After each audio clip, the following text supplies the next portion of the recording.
Chapitre 16, Livre des Nombres. Coré, fils de Yisséar, fils de Kehat, fils de Lévi, prit avec lui Dathan et Abiram, fils d'Eliab, ainsi que On, fils de Pélet, des descendants de Rouben. Ils se dressèrent face à Moïse, ainsi que 250 hommes. C'étaient des fils d'Israël, responsables de communauté, délégués de l'assemblée, hommes de renom.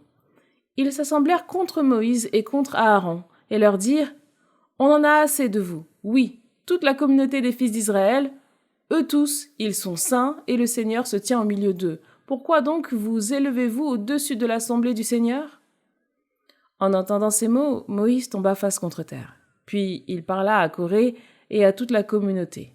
Il dit: Demain matin, le Seigneur fera connaître qui lui appartient, qui est saint, et celui-là, il le fera approcher de lui. Celui donc qu'il aura choisi, il le fera approcher de lui. Faites ceci: procurez-vous des brûle-parfums, vous, Coré et toute la communauté. Demain, mettez-y du feu et, au-dessus, placez de l'encens devant le Seigneur. Alors l'homme que le Seigneur choisira, c'est celui-là qui est saint. On en a assez de vous, fils de Lévi. Moïse dit encore à Coré: Écoutez donc, fils de Lévi. Ne vous suffit-il pas que le Dieu d'Israël vous ait séparé de la communauté d'Israël en vous faisant approcher de lui pour accomplir le service de la demeure du Seigneur et vous tenir face à la communauté quand vous officiez pour eux? Il t'a fait approcher, toi, et avec toi tous tes frères, les fils de Lévi, et vous réclamez encore le sacerdoce? Ne serait-ce pour cela que toi et toute ta communauté, vous vous liguez contre le Seigneur? Et Aaron, que vous a-t-il fait pour que vous vous récriminiez contre lui? Moïse envoya appeler Dathan et Abiram, fils d'Eliab, mais ils répondirent: Nous ne monterons pas. Ne te suffit-il pas de nous avoir fait venir d'un pays ruisselant de lait et de miel pour nous faire mourir dans le désert, et tu veux encore te poser en prince au-dessus de nous? Oh non, ce n'est pas dans un pays ruisselant de lait et de miel que tu nous as fait entrer. Tu ne nous as pas donné des champs et des vignobles en héritage. Même si tu crevais les yeux de ces hommes, nous ne monterons pas.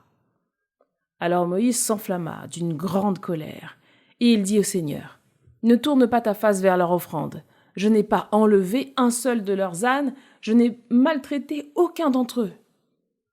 Puis Moïse dit à Coré: Toi et toute ta communauté, soyez là demain devant le Seigneur, toi, eux tous, et à Aaron.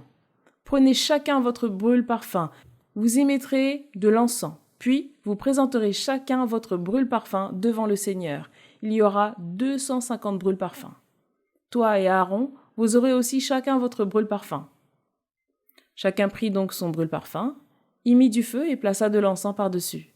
Ils se tinrent à l'entrée de la tente de la rencontre, ainsi que Moïse et Aaron. Coré avait rassemblé contre ceux-ci toute la communauté à l'entrée de la tente de la rencontre. La gloire du Seigneur apparut alors à toute la communauté.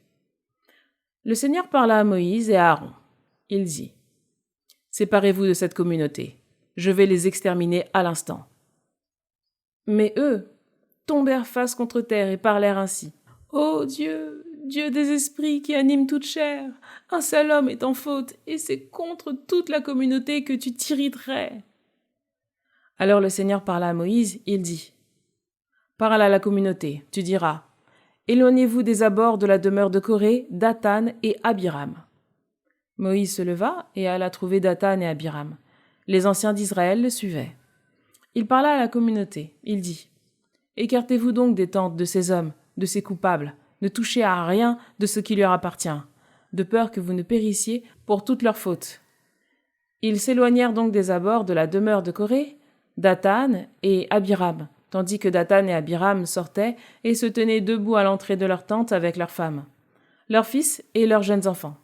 Alors Moïse dit: À ceci, vous saurez que c'est le Seigneur qui m'a envoyé pour accomplir toutes ces œuvres. Je ne les accomplis pas de moi-même. Si ces gens meurent de la mort de tous les hommes, s'ils subissent le sort de tous les hommes, c'est que le Seigneur ne m'a pas envoyé. Mais si le Seigneur crée quelque chose, si le sol, ouvrant sa gueule, les engloutit avec tout ce qui leur appartient, s'ils descendent vivants au séjour des morts, alors vous saurez que ces hommes ont méprisé le Seigneur. Comme il achevait de dire toutes ces paroles, le sol en dessous d'eux se fendit. La terre ouvrit sa gueule et les engloutit avec leur famille, ainsi que tous les gens de Coré et tous leurs biens. Ils descendirent vivants au séjour des morts, eux et tous ceux qui leur appartenaient. La terre les recouvrit et ils disparurent du milieu de l'assemblée. Et tout Israël qui était autour d'eux s'enfuit à leurs cris, en disant « Pourvu que la terre ne nous engloutisse pas !» Un feu jaillit d'auprès du Seigneur et dévora les 250 hommes qui présentaient l'encens.